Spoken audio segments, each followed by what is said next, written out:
ये है प्रायिकता का हमारा दूसरा लेक्चर जो आप लोगों को पढ़ा रहे हैं। बेहतरीन तरीके से आप लोग इसको समझेंगे तो बड़ा हेल्प मिलेगा बोर्ड एग्जाम में कक्षा 10 के। तो यहाँ देखिए घटना, एक पासा फेंका, एक पासा फेंकते हैं तो इसमें 6 तरह से हमारे आते हैं, चाहे 1 आएगा या 2 आएगा या 3 आएगा या 4 या 5 या 6 आएगा। उसमें से देखिए कुछ हम क्वेश्चन आपसे करेंगे अभी। तो मतलब घटना जो घटने की कुल संभावनाएं हैं वो 6 है। या तो 6 आएगा, या तो 5, या तो 4, या तो 3, या तो 2, या तो 1 आएगा। तो यहाँ पर जैसे प्रायिकता अंक 2, 2 अंक कितनी बार इसमें आया? 1 बार। इसलिए अनुकूल परिणाम बटे कुल परिणाम, तो अनुकूल परिणाम 1/6 हो जाएगा। जैसे P प्रायिकता सम संख्या, सम संख्या इसमें कितनी बार आया? देखिए 1, 2, 3, ये हमारी सम संख्या है। ये सम संख्या, ये सम संख्या, ये सम संख्या, अर्थात 3 बार। और बटे कुल परिणाम 6 अर्थात 1/2। P प्रायिकता विषम संख्या, विषम संख्या हमारे पास कितनी है? 1, 2 और 3, ये 3/6 माने अनुकूल परिणाम बटे कुल परिणाम। तो यहाँ पर भी हम डिवाइड करेंगे तो 1/2 आएगा। P प्रायिकता 4 से बड़ा अंक, 4 से बड़ी अंक यहाँ हमें 2 दिख रही है। केवल देखिए हमारे पास 5 है और 6 है, 4 से बड़ी अंक 2 ही है, 5 और 6। तो इस तरह से हमारे 4 से बड़ा अंक कौन है? 5 है और 6 है। तो ये लिख सकते हैं 5 और 6 का मतलब 2/6 अर्थात 1/3।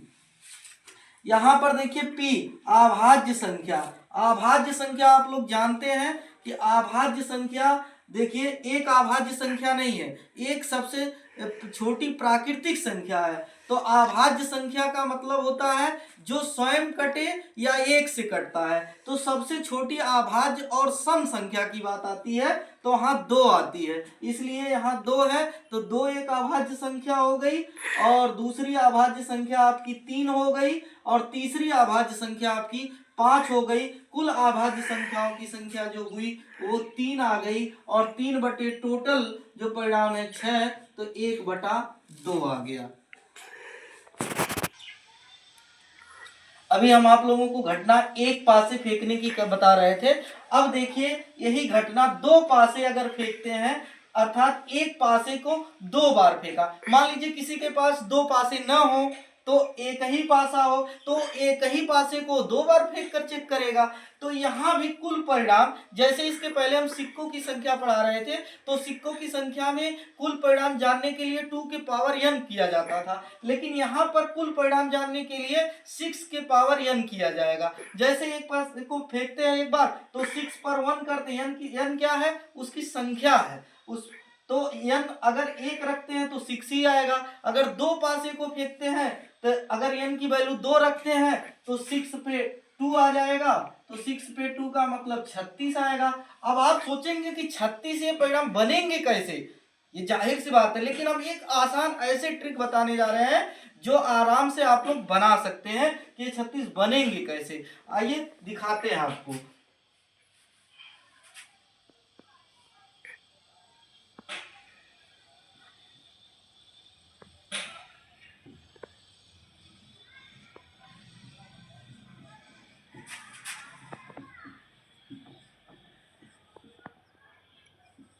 इस तरह से हम लोग लिख सकते हैं। जैसे देखिए यहाँ एक एक सब में एक एक ही लिखना है, उसके बाद आप नंबरिंग 6 तक कर दीजिए। 1, 2, 3, 4, 5, 6, एक आपका बनकर तैयार हो गया। दूसरा इस तरह से अगर हम बनाएंगे तो पुनः ऐसे बनेगा, फिर लिखेंगे, यहाँ से स्टार्ट किए थे 1 1 से, अब हम 2 करेंगे, 2 1, फिर हम 2 2 करेंगे, फिर हम 2 3 करेंगे, फिर हम 2 4 करेंगे, फिर हम 2 5 करेंगे, और फिर 2 हम 6 करेंगे। इसके बाद हम लोग 3 से स्टार्ट करते हैं, तो 3 1, इसी तरह से 3 2, इसी तरह से 3 3, इसी तरह से 3 4, इसी तरह से 3 5, इसी तरह 3 6 हो जाएगा।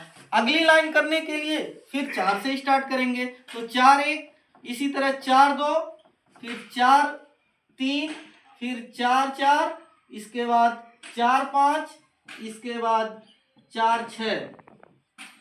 फिर अगली लाइन करने के लिए इसी तरह 5 से स्टार्ट करेंगे, तो हम लोग 5 1 5 2 5 3 5 4 5 5 और 5 6। अगली लाइन स्टार्ट करने के लिए 6 से करेंगे, तो 6 1 6 2 6 3 6 4 और 6 5 और 6 6। इस तरह से हमारे जो कुल परिणाम आपने देखा कि 6 के पावर n अगर 6 के पावर 2 हो 36 आएगा। तो काउंट करिए, देखिए 36 बना कि नहीं।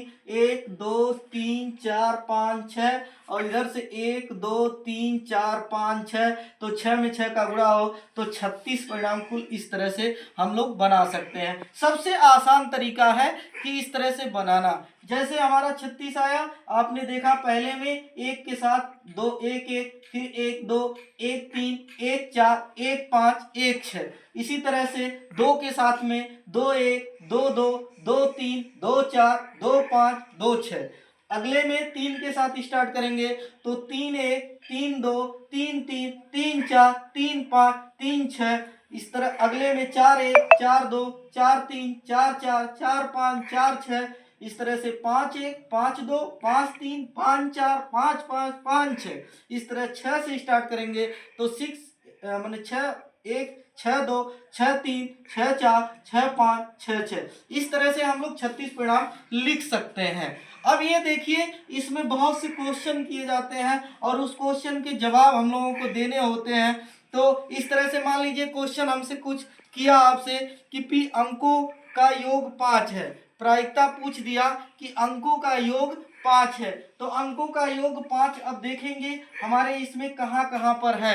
अंकों का योग हमने देखा 5 यहाँ पर है, यहाँ पर है, यहाँ पर है, यहाँ पर है। इस तरह से हम कह सकते हैं कि अंकों का योग 5 कहाँ कहाँ पे बन रहा है और कैसे बन रहा है। तो 1 2 3 4, तो 4 बन रहे हैं। तो 4 बटे इस तरह से मतलब अनुकूल परिणाम बटे कुल परिणाम, ये प्रायिकता है।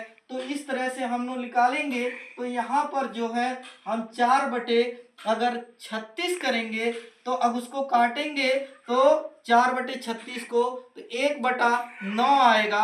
4 9 36 बता सकते हैं, लेकिन ऐसे आपको ढूंढना पड़ेगा। सबसे आसान और बेहतरीन तरीका हम बताते हैं कि आप कैसे इसको निकाल सकते हैं। यहाँ देखिए, आप यहाँ पर देखिए, इस तरह से आप देखिए यहाँ पर 2 आएगा, क्योंकि एक एक आप देखिए 2 है।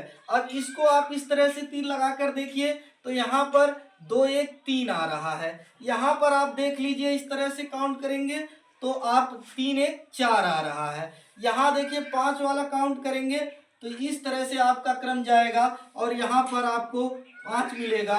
और इसी तरह से अगला यहाँ देखिए 6 6 का क्रम आपको मिल रहा होगा यहाँ पर, तो यहाँ 6 आएगा। और इसी तरह से यहाँ 6 1 7, ये 7 वाला क्रम मिल रहा होगा।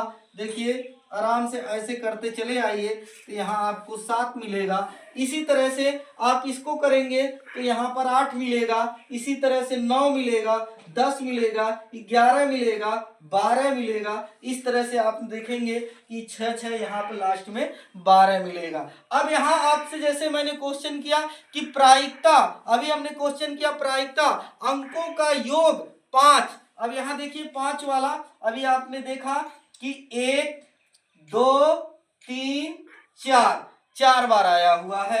ये 5 वाला देखिए, 5 वाला अंक कहाँ कहाँ बना रहा है, 4 1 5 3 2 5 3 2 5, यहाँ भी 1 और 4 5, इस तरह से 4 बार आ रहा है। तो ऐसे आपसे अभी तमाम क्वेश्चन किए जाएंगे जो इससे आपने आंसर दे सकते हैं। तो इसका आंसर बनेगा 4 बटे 36, मतलब प्रायिकता इक्वल टू अनुकूल परिणाम बटे कुल परिणाम। इस तरह से हम लिख सकते हैं 4 बटे 36, और 4 से 36 को डिवाइड करेंगे तो 9 चौक 36, तो 1 बटा 9 इसका आंसर होगा। इस तरह से अभी हम तमाम क्वेश्चन आप लोगों को लेकर आएंगे जो इसमें से आप आंसर देंगे।